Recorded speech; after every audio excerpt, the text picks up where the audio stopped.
नमस्कार दोस्तों, आप सभी लोगों को हार्दिक स्वागत, अभिनंदन और आभार। आज हम इस वीडियो में 8th हाउस को सिंपल लैंग्वेज में डिफाइन करेंगे और ये भी देखेंगे कि सभी ग्रह 8th हाउस में किस तरीके के रिजल्ट्स देते हैं। अगर 8th हाउस को सिंपल लैंग्वेज में डिफाइन करना है तो अष्टम भाव एक एक्सट्रीम का भाव है, एक अति का भाव है। शुभ फल देंगे, शुभ फल देता है तो अति शुभ फल देता है, और अगर नकारात्मक या अशुभ फल देता है तो अति नकारात्मक या अति अशुभ फल देता है। चाहे फिर वो कोई भी ग्रह बैठा हो, जो ग्रह बैठा होगा उसके रिलेटेड वो एकदम एक्सट्रीम पे ऑपरेट करेंगे, या एकदम पॉजिटिव या एकदम नेगेटिव। डिपेंड करता है कि कौन सा ग्रह बैठा है, कौन से नक्षत्र में बैठा है, पॉजिटिव बैठा है कि नेगेटिव बैठा है। तो 8th हाउस को अगर हम डिफाइन करने की जहां तक बात है तो ये this is a house of extreme, बीच का कोई इसमें रोल नहीं है। अगर सूर्य यहां पे बैठा है, सूर्य इज अ कारक ऑफ रिस्पेक्ट। अगर ये पॉजिटिव इन्फ्लुएंस में है तो ये बहुत ज़्यादा सोशल स्टेटस, बहुत ज़्यादा सोशल फेम, प्रेस्टीज, रिस्पेक्ट सब कुछ देगा समाज में।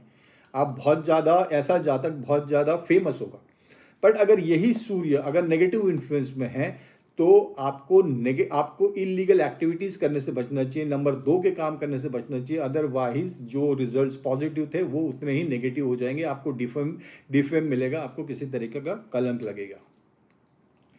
अगर चंद्र की बात करें तो अगर चंद्र पॉजिटिव इन्फ्लुएंस में है तो बहुत अच्छी इंट्यूशन पावर देगा, बहुत स्ट्रांग इंट्यूशन पावर देगा।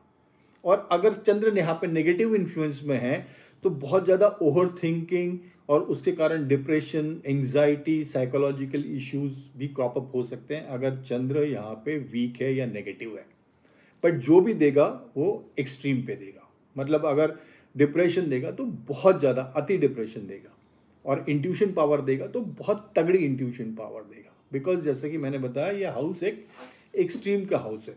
मंगल की अगर बात करें तो मंगल यहाँ बैठा है तो मतलब यहाँ अगर 8th हाउस में मंगल बैठा है तो हाई रिस्क टेकिंग एबिलिटीज देगा, high risk taking abilities, extreme risk taking abilities. वो इंसान ऐसा जातक बहुत ज्यादा रिस्क ले सकता है लाइफ में, अति रिस्क ले सकता है। मतलब वो कैलकुलेटेड रिस्क नहीं होगी, सोची समझी हुई रिस्क नहीं लेगी, सोची समझी हुई रिस्क नहीं होगी, वो एकदम ब्लाइंड रिस्क होगी। और अगर नेगेटिव इन्फ्लुएंस में मंगल है तो वो बिल्कुल ही डरपोक इंसान होगा, उसमें कोई साहस नहीं होगा, उसमें कोई करेज नहीं होगा। बट जो भी होगा वो अति पे होगा। बुध की अगर बात करें तो ऐसा इंटेलिजेंट अगर है तो बहुत ज़्यादा इंटेलिजेंट होगा, बहुत ज़्यादा शार्प होगा, या बहुत ज़्यादा जड़ बुद्धि होगा। तो दोनों तरीके से यहाँ पे ऑपरेट करेंगे। अगर गुरु की बात करें तो ऐसा इंसान ज्ञानियों का ज्ञानी हो सकता है, ज्ञानियों का भी ज्ञानी हो सकता है अगर वो पॉजिटिव इन्फ्लुएंस में यहाँ पर है।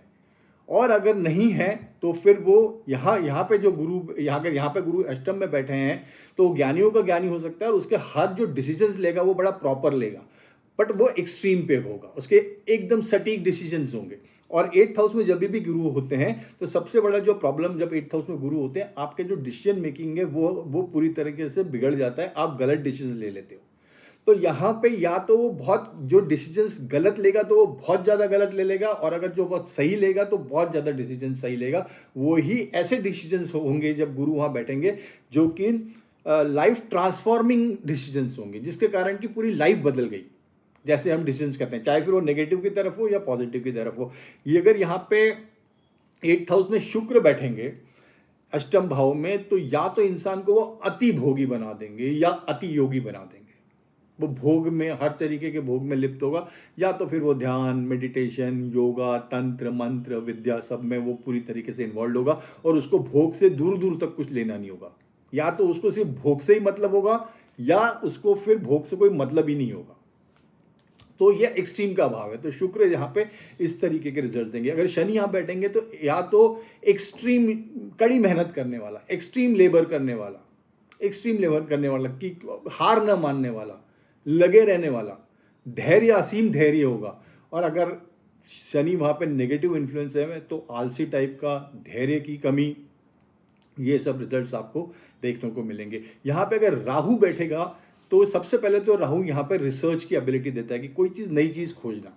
अगर वो राहु यहाँ पे अच्छा है तो ऐसी कोई चीज़ नई खोजेगा दुनिया के लिए जो कि एक पॉजिटिव रिजल्ट्स दुनिया के लिए लेके आएगी, या फिर वो कुछ ऐसी चीज़ खोजेगा कि जो कि नेगेटिव रिजल्ट्स लेके आएगी। फॉर एग्जाम्पल आर्टिफिशियल इंटेलिजेंस आज के टाइम में देखा जाए तो अब आर्टिफिशियल इंटेलिजेंस के कुछ अच्छे भी हैं बट कुछ बुरे भी हैं, बट वो जिसने आर्टिफिशियल इंटेलिजेंस बनाया है वो ही बोल रहा है कि ये मेरे हाथ से गलत चीज़ हो गई है। सो उसके आने वाले टाइम में नेगेटिव इन्फ्लुएंसेस होने वाले हैं आर्टिफिशियल इंटेलिजेंस के।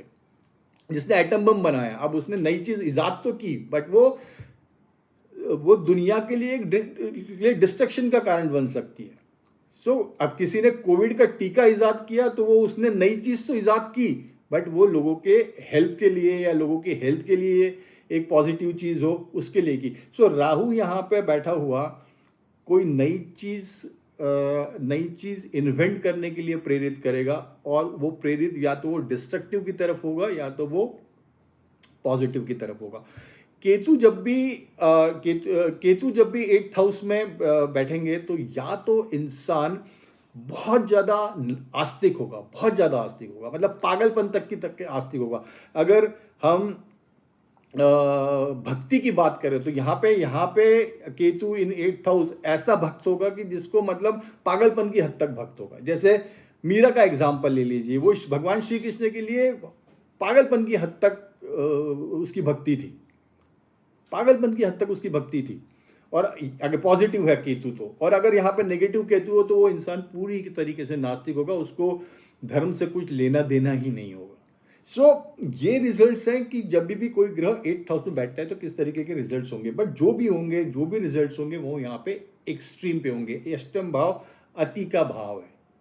अष्टम भाव के जो फल हैं वो जो भी है वो या तो पॉजिटिव की तरफ होते हैं या नेगेटिव की तरफ होते हैं, बीच में कोई फल नहीं होता है। ये किसी सीमाओं को नहीं जानता है अष्टम भाव, ये किसी सीमाओं को नहीं जानता, ये सीमाओं तोड़ने को जानता है और ये एक्सट्रीम पे ऑपरेट करता है। तो this is all about in A short कि अष्टम भाव को अगर समझना है तो किस तरीके से समझ सकते हैं। ये एक अति का भाव है, चाहे वो फिर पॉजिटिव की तरफ हो या वो नेगेटिव की तरफ। आई होप कि ये एक वीडियो अष्टम भाव पे इन सिंपल लैंग्वेज आपको समझने में, अष्टम भाव को समझने में आसानी हुई होगी। So thank you so much, bye and take care.